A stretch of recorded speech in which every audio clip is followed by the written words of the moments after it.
Bonjour à tous, c'est Emmanuel, j'espère que vous allez bien et je vous retrouve aujourd'hui pour parler de la Merkaba et particulièrement d'une vision que j'ai eue dernièrement autour justement de ce symbole. C'est un symbole de géométrie sacrée, mais dans ce que j'ai vu, c'était plus qu'un symbole.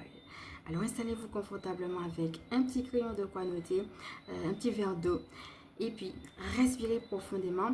Sachez que je ne veux pas rentrer dans la symbolique parce que je ne suis pas spécialiste de géométrie sacrée, mais que vous pouvez aussi par la suite faire vos propres recherches sur la Merkaba.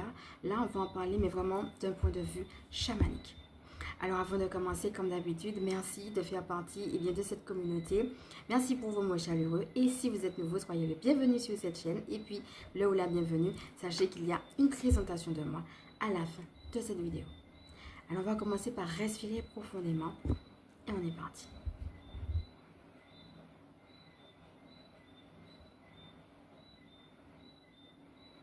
Alors là, ce qu'on est en train de me dire, c'est que si vous sentez que vous manquez de quelque chose, il faut prier. Alors, ce qui me vient, c'est qu'on est dans un temps de révélation, mais aussi dans un temps de tranchement. C'est comme si on vous dit, il y a des choses, vous ne pouvez pas continuer avec.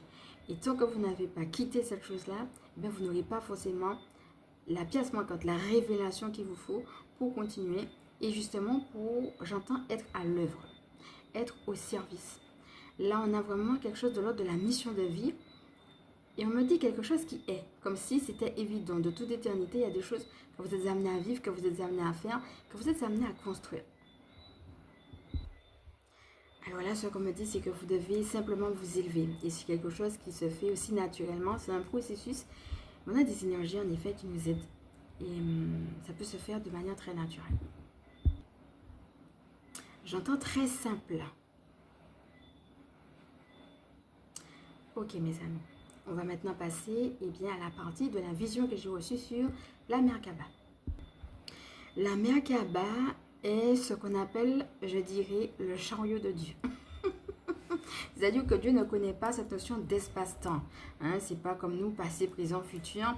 N'hésitez pas à regarder tout ce qu'on a vu autour de l'aspect multidimensionnel de notre être. Et aussi la mini-formation, si jamais vous me prenez en cours, qu'on a fait sur l'âme. Ça va être très important. On vient justement de parler par rapport à la mission de vie, être au service, être à l'œuvre, etc. Ça va être important de communiquer aussi avec votre âme.